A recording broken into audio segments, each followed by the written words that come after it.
Guys, welcome back to Let's Play Final Fantasy X.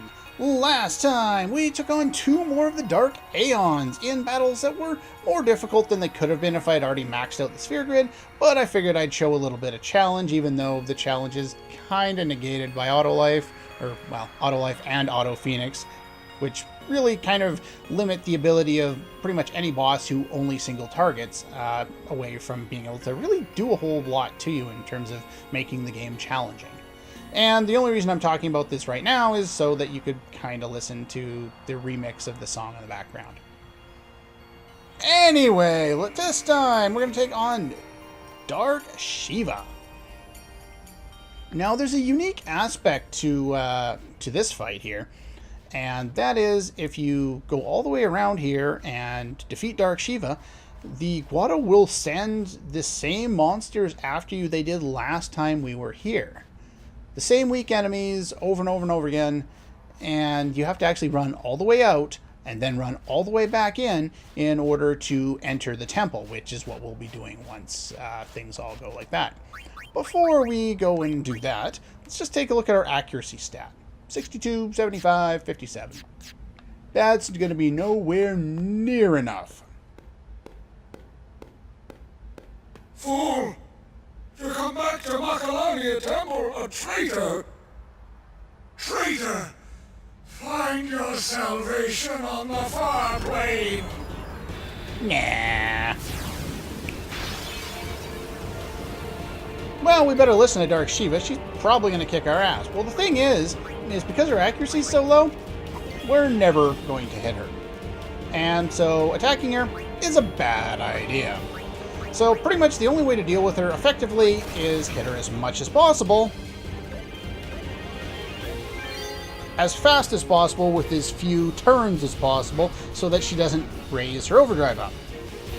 Now, she has 1.1 million HP. Probably takes, I think, 3 or 4 of these to fully kill Dark Shiva here. 1.1 million HP, 99,999 for the overkill. Reduces or absorbs all elemental damage, save for holy. Can kill you in one hit with her physical attacks, which also remove things like auto life for normal attacks too. And that inflicts instant death. If you don't get hit with instant death, you're hit with Berserk and Confuse. Kind of redundant there, considering 1, you're already dead, and 2, those two don't really go all that well together, but...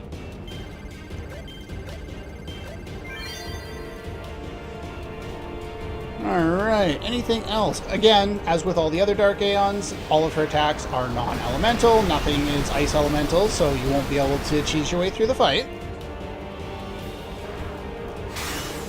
Ow!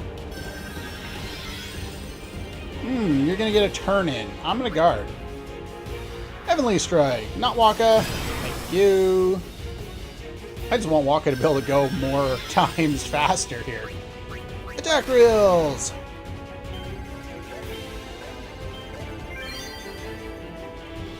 This is one of the easier of the first 4, with Val 4, of course, being the easiest. If I were to fight Val 4 now, I could use 1 round of attack reels, and I'd win.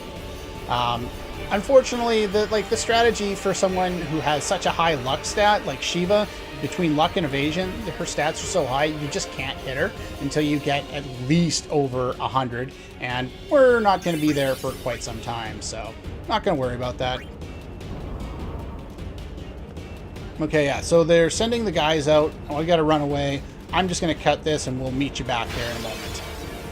But yeah, just for the proof, it's the same useless enemies. We'll just leave this in real quick here. Fast forward. I don't have any of my sensor weapons on, but you can see they're real easy. Okay, we're back here. Yeah, you just have to zone out 1 time there and that's it. Can I talk to you? You're hungry. Somebody get you some food. So the Guado have left, huh? They seem to be letting the Albed stay on the step there. Alright. What do you have to say? Yeah?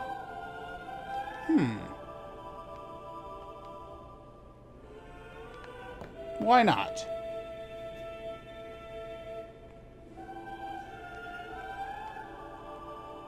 Well, I just figured I'd talk to some of these people. See if they have anything interesting to say. Everyone's blaming somebody else. Just you watch. Does that tell you something? If the Ronso, the Guado, and the Elbet are all being singled out, what's the one race left? Humans. Because he suffered, you can't condemn his actions. You can understand why he would do it, but you still condemn the actions. At least that's my thoughts on it. Anyway. Just get a few lines of dialogue in here. It's not going to take me that long to do what I had planned for this episode. I had expected that boss fight to take a little longer. Everyone's gone. Just figured I'd talk to these people. Like, I had went and talked to pretty much everybody, or, well, most of the NPCs in the game after, you know, going to Sin and all that to see what were some interesting dialogue choices. And I couldn't come here, obviously, because there was somebody in the way. What about you? Hello. Alright, enough of that. We talked to everybody. Good enough. Give us a little bit of dialogue there. Now we can enter here. We, because it's, the puzzle is done at the end as opposed to at the beginning, we don't have to do it now. I'll have to do it off screen on my way out. But we can head straight for the Faith here and take a look at the scene that we should have been able to do a long time ago. It's one of the reasons why I'm not a big fan of where they put the Dark Aeons in the international version of the game, because I really wish we could have done these scenes and got this dialogue much earlier in the game, because I think it would have made a lot more sense to do that. And this is probably the first time you actually see this particular part of the screen. We never got to see this before, since all of this was done off screen, in between cuts or whatever. But you can see there actually is a lake down here, even though we couldn't really see it before, or we were in the lake and could breathe, or I don't know, it didn't make any sense.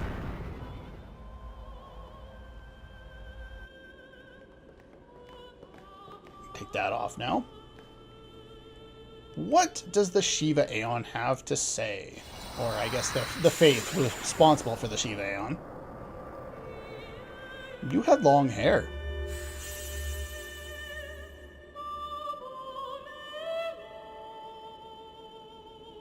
It's weird how all of the Faith are just kind of bland portraits that we've seen before. Should the dreaming end, you too will disappear. Fade into Spira's sea, Spira's sky. But do not weep, nor rise in anger. Even we were once human. That is why we must dream. Let us summon a sea in a new dream world. A new sea for you to swim. Now, if you remember, when we beat the game, there was a new sea where Titus was swimming. I don't know what that all has to do with what they were saying there. Maybe they were trying to create a place where he could go. Magic Sphere, Accessory Sphere, and Magic Defense Sphere. We need those, but anyway, well, now the only thing left to do that I'd planned for this episode is to go to Besaid, but I will meet you in, after we go through the trial there in Bevade. No, not Bavel and Besaid, just Besaid. I'm going to go there. We're going to do that. We'll watch that scene, and I'll see in between, you know, cuts there, if there's anything else that we can do to fill up the rest of the episode. And we're back in Besaid here. I figured out what I can do that shouldn't take too long, since, we got 10 minutes or so to work with here. Oh yeah, I've been calling Valfor he all along. Sin prays. It curses its form. It prays for dissolution. Sin sees dreams of its own destruction. Sin is looking at us. We live in a fading echo of time left us by the Destroyer. Free him from you, Yevon. Free him. The faith that has become sin. So, free Jet. Okay, that makes sense. We get an evasion sphere for that. And 2 potions. elixir, a white magic sphere, and a high potion. It's the most eclectic fucking mix of stuff you could possibly find, considering everything else has been, you know, stat spheres, and that's it. Anyway, I will meet you back at... Oh, where is that? The Monster Arena. Okay, we're back. Now, before I demonstrate what I want to, I just want to take a quick look at my stats.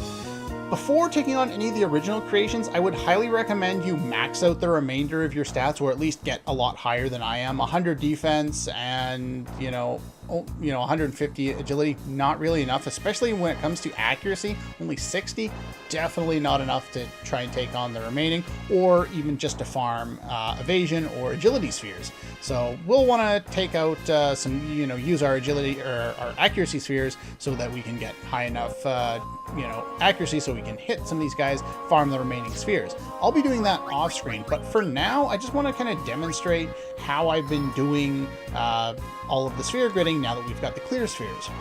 Pretty much, I'll go to a spot, and then I will use the clear spheres on anything that's not 2, on anything that's not 4. So 20, should be 40, don't want it. Magic defense plus 4, that's max, I like that. Plus 3, not enough, I don't want that.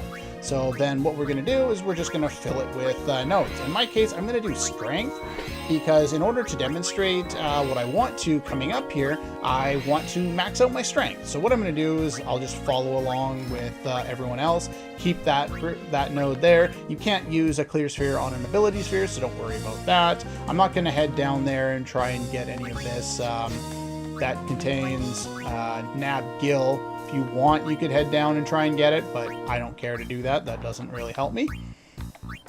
But yeah, we'll just continue heading back through Lulu's grid here, all the way through here into this part here, and up through here. And then once I reach here, I'm actually going to break into Kamari's grid, because none of us have gone through Kamari's grid, and we'll clear out all this kind of stuff here and do all the little bits here and there, and maybe even the start of someone else's grid. Maybe we'll go into the start of Titus's grid, since the start of his grid sucks.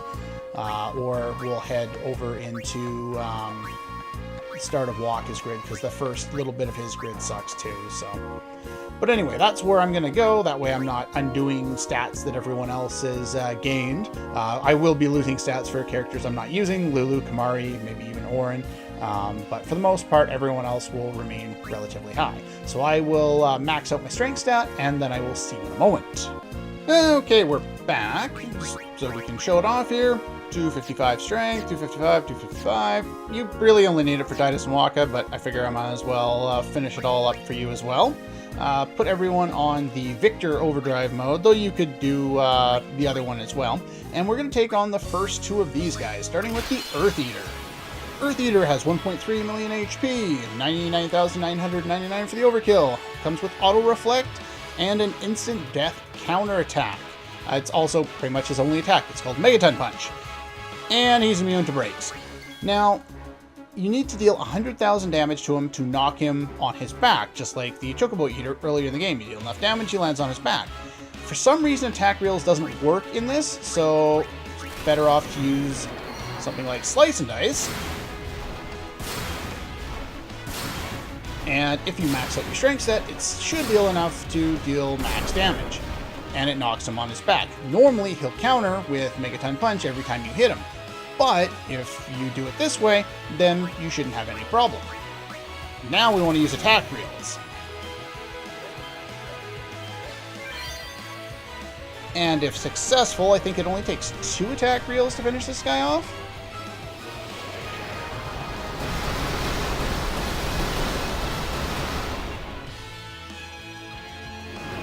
Now, when he's on his back, instead of countering with Megaton Punch, he counters with Flare. You may want to use, Comrade Overdrive mode for this battle, but I think we should be fine here. You could attack him with your other hits as well, but he's just going to counter with Flare. Don't hit Waka. Thank you.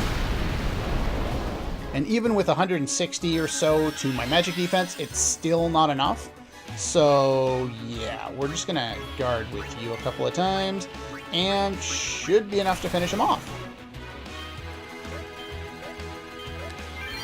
Assuming you hit properly.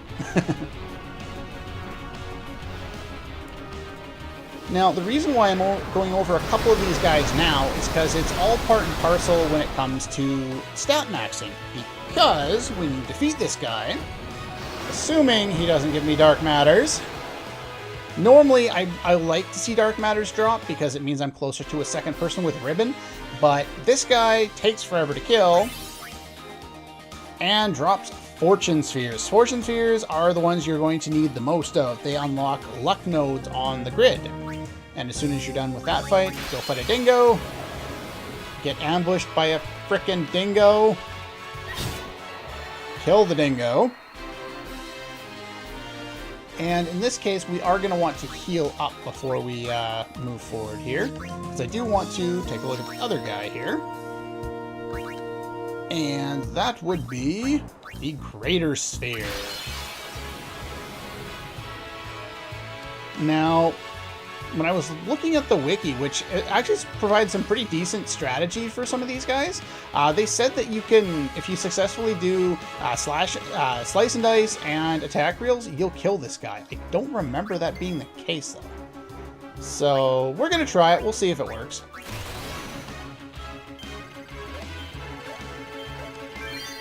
Sphere Morph has 1.5 million HP, 99,999 for the overkill. He changes his elemental weakness as soon as you hit him with an element that he's weak against, and he has much less defense. He counters with Hydraulic Press, which does 15/16 of your maximum HP, though Protect does affect it. And yeah, he also counters normal attacks with Ultima. We don't want that. So let's go Slice and Dice. Oh, I guess it will be enough. So there you go. Good strategy there. Not only does it provide good strategy, but it gives me a lot of nice percentages about how much, enemies are resistant to things like armor break and such like that. And it seems to be somewhat accurate. I don't know if it is for sure or not. But unfortunately, this guy takes frickin' forever to die. And the reason why we're killing this guy now is because I know I'm going to see Dark Matter, aren't I? No, I'm not. Okay. Luck Spheres. We need to use the Luck Spheres to place on the sphere grid. Just take a quick look here. We'll use... Where is it? The Luck Sphere puts the node on the grid, Luck +4, and then we use the Fortune Sphere to activate that node. Now, unfortunately, there's no Fortune Distiller, which there really should be.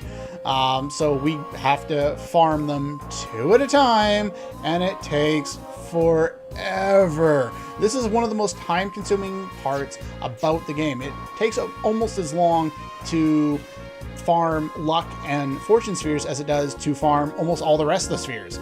It takes forever and it's annoying. But you don't have to watch any of that because I'm going to do it all off screen. But anyway, by the time we get here next time, I should have done a good percentage of what's left for leveling up on the sphere grid. I should be able to fill out a lot of them.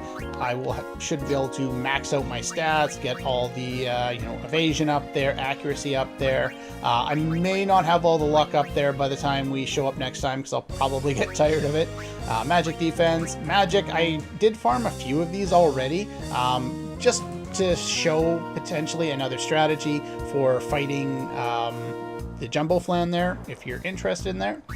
Let's see, we've got the defense spheres, strength, and basically the MPs there, because I'm going to be overwriting a bunch of them while going through Lulu's grid. So if I start running below 999, I will use these to boost it up. Same with HP. Anytime there's an HP plus 200 node, we'll be replacing it with whatever nodes they're there, and eventually we'll go below 9,999, so we'll need some HP spheres. Anyway, that's pretty much all for today. Next time we will take on some of the remaining original creations, however many I can cram in an episode, and yeah, I don't think there's anything else I need to go over at the moment. If you have any questions, as always, feel free to ask me in comments, and I will either point out the answer in the comments, or maybe I'll make an addendum episode or tackle it in the next episode, depending on how long ago the episode you asked it was compared to the where I am recorded now and all that kind of jazz. Because I did a good job, I think, of staying ahead of the game so that I wouldn't fall behind at this point of the game, where you just spend 5-6 hours off screen. So it's like, oh, I'll spend 6 hours, over 3 days doing stuff off screen, and then, oh, I can record 1 episode or 2 episodes, and then I have to do 2-3 hours more of grinding. The end of the game is not particularly fun, and it really kind of drags on the game, I think, at this point, because there's nothing fun left to do. You're just fighting to max out your stats. But anyway, before I run away for the day, we're going to max out strength, defense, magic defense, agility, though I've heard you don't need to go above 170, or it's not supposed to make much of a difference above 170, but I'm going to max it out anyway. Accuracy, absolutely max that out. And evasion, you don't have to max out, but I'm going to anyway, just because it's not that hard. And luck is a pain in the ass, so you want to get, in the PS2 version, luck doesn't matter, don't need it at all. In the international version, you want to get your luck up around 100, preferably a little higher, 130, 140 if possible. It's so tedious and so time consuming, you really don't want to do it, but we'll see how high I can get my luck stat up this time around. I think last time I got it to about 110, and then I said, no, I'm not doing it anymore. But anyway, third time we'll try and end the bloody episode. That's all for this one. And I'll see you guys with a lot more strength and a lot more stats next time.